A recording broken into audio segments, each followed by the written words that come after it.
Біздің де жігіттер жүр да. Мен bunu не үшін айтып жатырмын ағалар?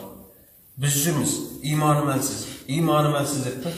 Мейлі, иманың әлсіз ал. Сен гриповать еттің деп жүре бермейсің ғой, дәрі ішесің ғой. Соған қарсы дәрі ішіп жатып қой. Енді иманың әлсіреп жатыр. Не істеу керек енді? Айта бергеннен, зарлай бергеннен иманың өсе ме? Иманды құртатын 3 жол бар. Көз, тіл, құлақ.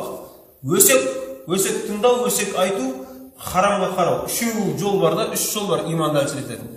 Біз 3-ін жапқымыз келмейді да, иманым әлсіреп отыр деп зарлаймыз да жүреміз да.